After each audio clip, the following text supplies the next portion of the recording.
오늘은 마태복음 7장에 나와 있는 두 건축자의 비유 이야기를 함께 나누려고 합니다. 내용도 간단하죠. 의미도 단순합니다. 그래서 이런 본문은 별로 해석할 것은 없습니다.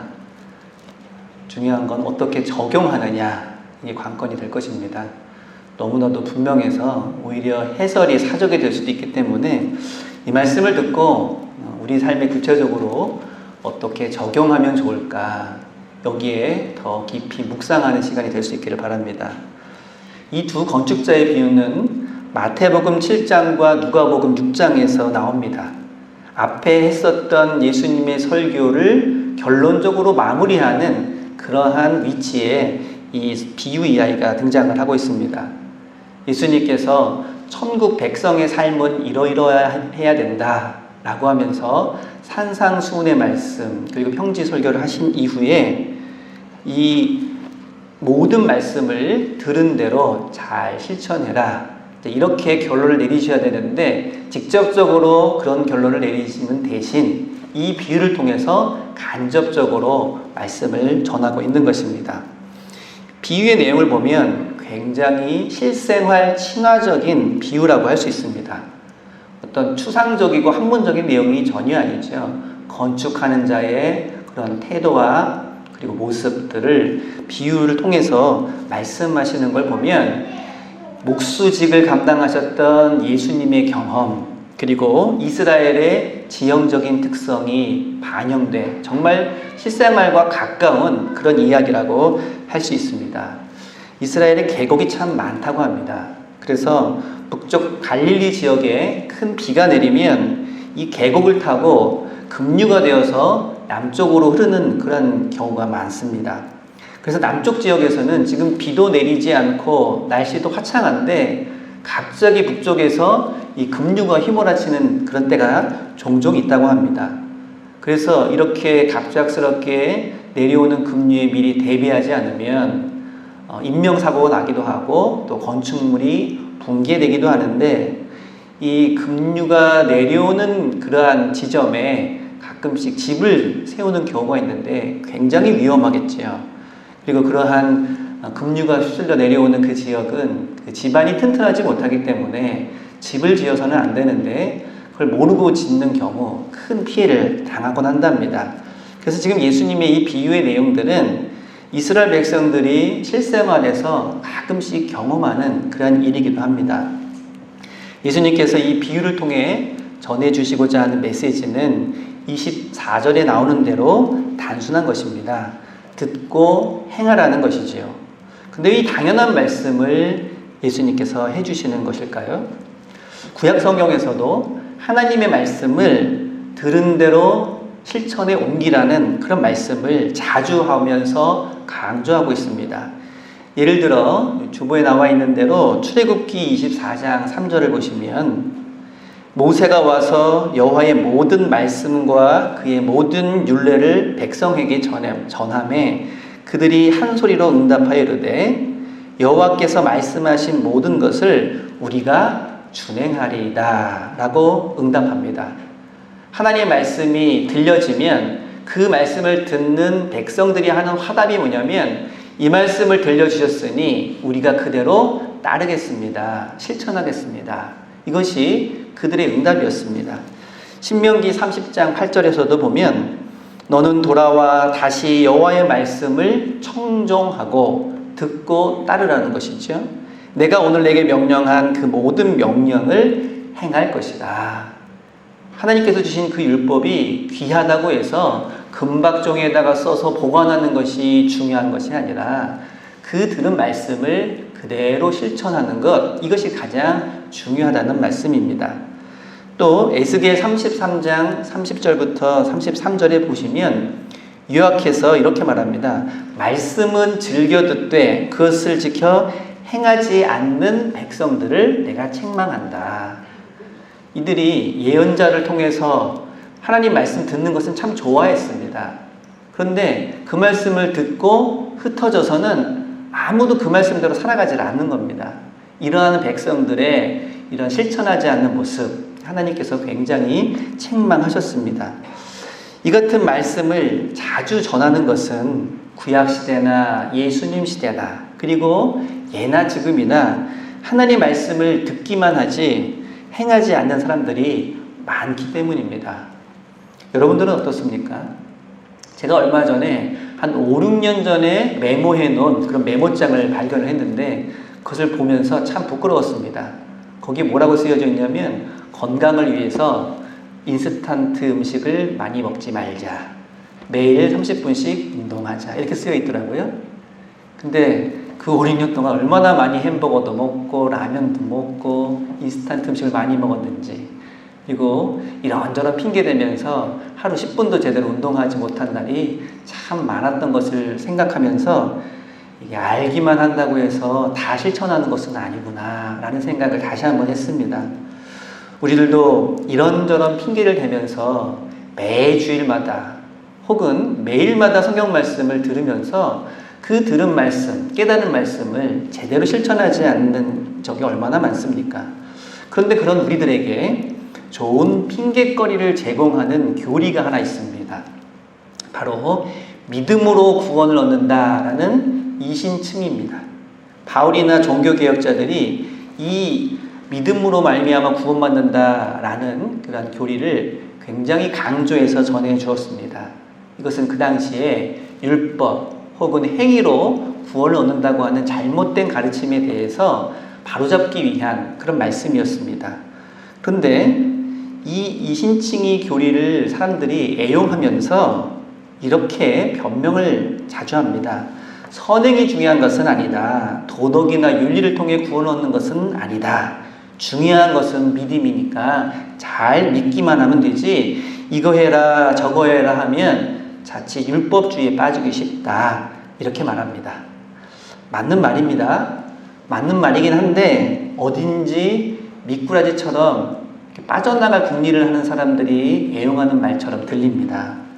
게다가 바울이나 종교개혁자들이 말하는 이 믿음으로 구원을 얻는다라는 말의 배경이나 내용에 대해서는 깊이 생각하지 않고 그저 이 교리 몇 줄 외워서 상대방을 공격하거나 또 자신의 불성실한 신앙을 변명하는 도구로 쓰이는 경우가 종종 있습니다. 이에 대해서는 따로 설명할 기회가 있겠지만 흔히 행함보다는 믿음을 더 강조한 대표적인 인물이 바울이라고 하는데, 그 바울도 로마서 2장 13절에서 이렇게 말합니다. 하나님 앞에서는 율법을 듣는 자가 의인이 아니요 오직 율법을 행하는 자라야 의롭다 하심을 얻으리니 라고 말합니다. 분명히 바울이 말하고 강조하는 이 믿음에는 그 행함이 포함되어 있다는 것을 분명히 말하고 있습니다. 믿음 따로 행함 따로가 아니라 이 믿음 안에 믿음에 따른 행함이 같이 있다는 말이죠. 그런데 유대교 안에서도 이와 같은 유사한 논쟁이 있었습니다. 유대교의 구전 율법을 수집해서 기록한 책을 미시나라고 합니다. 근데 거기에 이와 관련된 4가지 유형의 사람을 소개하고 있습니다. 첫 번째 사람은 회당에 가서 토라, 곧 율법을 잘 듣기는 하지만 실천하지는 않는 사람. 두 번째 유형은 회당에 가지도 않고 실천은 하는 사람.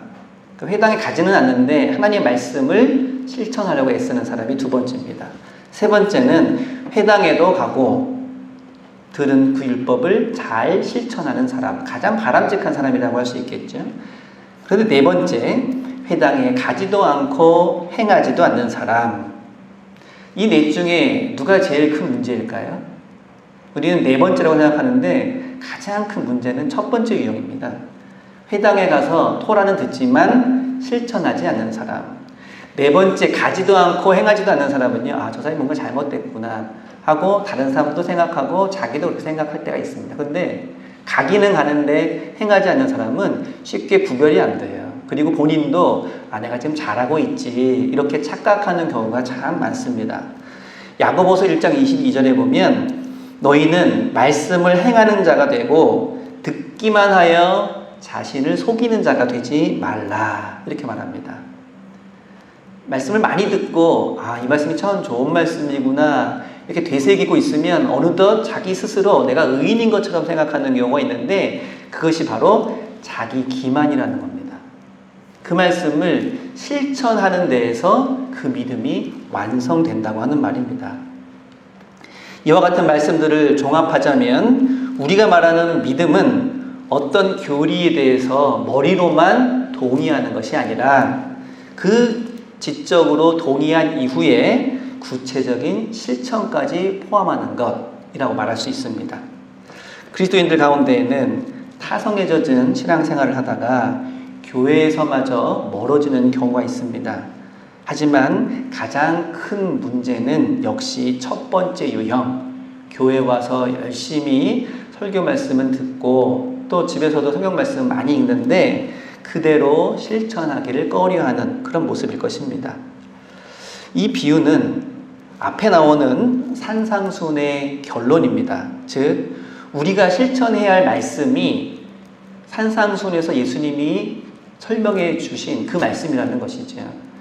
가끔 우리는 말씀대로 살아야 합니다. 말씀이 중요합니다. 이렇게 말하는데 그 말씀이 뭔 말씀인지를 말하지 않는 경우가 가끔 있습니다. 본문에서도 들은 말씀대로 행하라. 참 간단한 이야기인데 그 말씀이 무엇인지를 알려면 앞에 나와 있는 마태복음 5장, 6장, 7장의 산상수훈의 말씀을 찬찬히 읽어보시면 됩니다.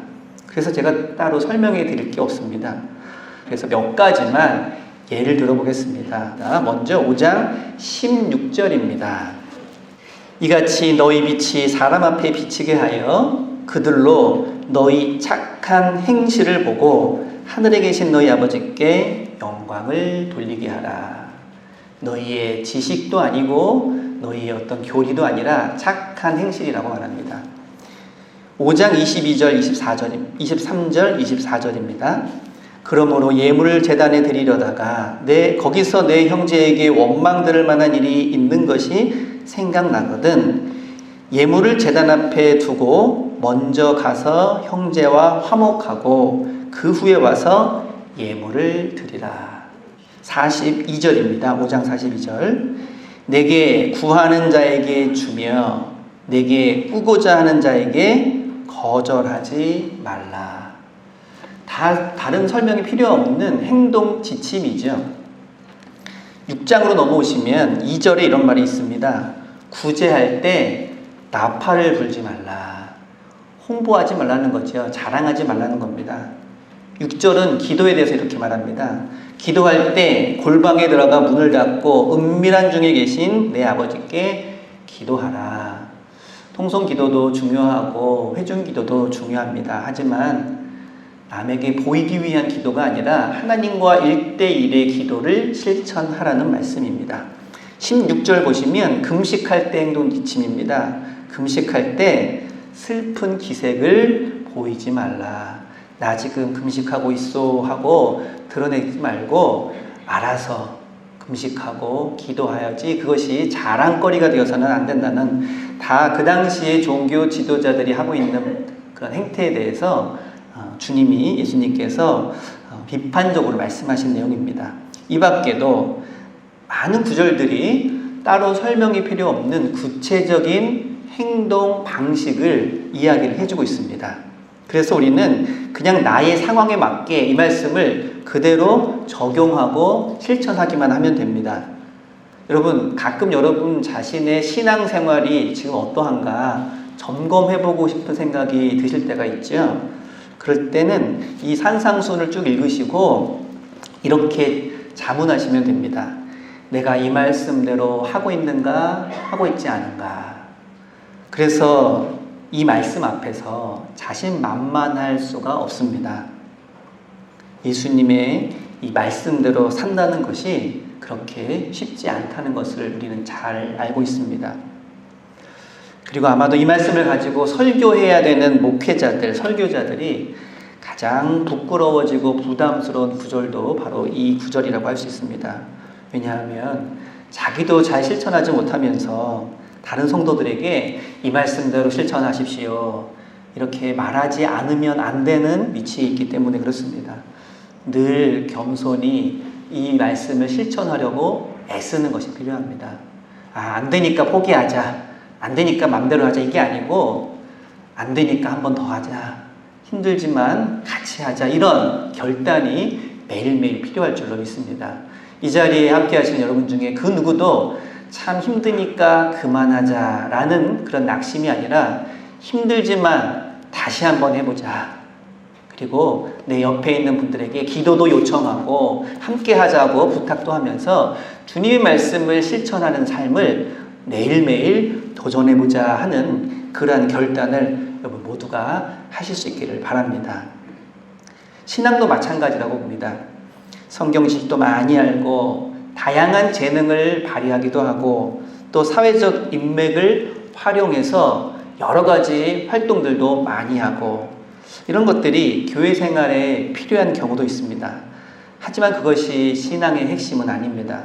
신앙의 핵심 또한 자신이 믿는 대로 깨달은 대로 실천하는 것, 여기에 있습니다. 물론 내 맘대로 믿고 내 맘대로 행동하는 것은 곤란하지만 산상수훈을 통한 예수님의 말씀들, 그리고 그 예수님의 말씀을 초대교회에 전했던 사도들의 권면, 이런 말씀들을 겸손한 마음으로 읽고 깨닫고 수용해서 내 현실 가운데 어떻게 활용하고 적용할 수 있을까, 이것을 고민하는 모습, 이것이 신앙인의 참된 모습일 것입니다. 오늘 본문 바로 앞에서 예수님이 이 비유와 관련된 말씀을 16절부터 20절까지 이렇게 말씀하십니다. 그들의 열매로 그들을 알지니 좋은 나무마다 아름다운 열매를 맺고 못된 나무마다 나쁜 열매를 맺나니 좋은 나무가 나쁜 열매를 맺는 일이 없고 못된 나무가 아름다운 열매를 맺을 수 없느니라. 그러므로 그들의 열매로 그들을 알리라. 참 아름다운 말씀이지만 굉장히 부담스럽고 가슴 찔리는 말씀이 아닐 수가 없습니다. 오늘 우리가 맺어가고 있는 신앙의 열매가 과연 아름다운 열매의 모습을 하고 있는 것인지, 이 아름다운 열매, 누가 봐도 구별할 수 있는, 적어도 어떤 나무가 어떤 나무인지를 보여주는 그 열매, 사과나무에서 사과가 열리면서 이 열매를 보니까 이 나무가 사과나무인 것을 알겠구나. 이처럼 우리가 행하는 어떤 모습을 보고 이 사람이 그리스도인의 모습이구나. 그의 겸손한 모습, 다른 사람을 배려하는 모습, 이러한 등등의 모습을 통해서 그리스도인다운 그런 삶을 드러나게 될 때, 그 향기를 드러나게 될 때 그것이 곧 아름다운 열매일 줄로 믿습니다. 때로는 교회 다니는 사람들 혹은 설교가들이 말은 참 그럴듯하게 하는데 일상생활에서 언행이 굉장히 무례할 때가 있습니다. 그리고 사회적으로 약자인 사람들, 또 부족한 사람들에 대해서 함부로 대하는 그런 경우도 있습니다. 식당에 가서 종업원에게 함부로 대한다든지, 또 좀 허름해 보이는 사람들에게 예의를 차리지 않는다든지, 그리고 다른 사람에 대해서, 그리고 자기에 대해서 이중잣대를 적용하는 그런 경우도 있습니다. 말은 그럴듯하게 하는데 자신한테는 적용하지 않죠. 그리고 다른 사람들한테는 엄격한 잣대를 들이미는 그런 경우도 있습니다. 그런가 하면 거짓말을 일삼기도 하고 사리에 맞지 않고 또 일반적인 상식에도 부합하지 않는 그런 일들을 서슴없이 하는 경우도 있습니다. 이러한 사람들이 내뱉는 그 말씀들이 과연 열매 맺는 모습으로 남게 될지, 아니면 땅에 떨어져서 버려지는 소금과 같이 될지는 아마 본인만 제외하면 다른 이들은 쉽게 알 수 있을 것입니다. 주님께서 앞에 말씀하셨던 마태복음 7장 16절과 20절에 열매로 그들을 알지라, 이런 말씀하신 다음에 결론적으로 이렇게 말씀하십니다. 이것이 오늘 우리가 읽은 비유의 결론이기도 합니다. 마태복음 7장 21절에 나더러 주여 주여 하는 자마다 다 천국에 들어갈 것이 아니요 다만 하늘에 계신 내 아버지의 뜻대로 행하는 자라야 들어가리라. 우리의 신앙의 척도는 과연 우리가 입 밖으로 꺼내고 듣고 깨달았던 그 말씀을 생활 속에서 실천하고 있느냐, 이것이 척도가 될 것이라는 그러한 결론입니다. 너무나도 분명해서, 너무나도 간단해서 두렵기까지 한 이 오늘의 말씀을 가슴에 다 같이 새기고 우리 모두 실천하는 신앙으로 아름다운 열매를 맺어갈 수 있기를 바랍니다. 그래서 하나님 나라 백성다운 신앙인이 되어가는 하루하루, 그리고 그것을 위해서 애쓰고 수고하고 고민하는 그러한 나날들이 될 수 있기를 기도합니다. 다 완성하지는 못했으나 그 신앙의 완성을 향해서 오늘도 믿음의 경주를 함께 행하는 저와 여러분 모두가 되시기를 기도합니다.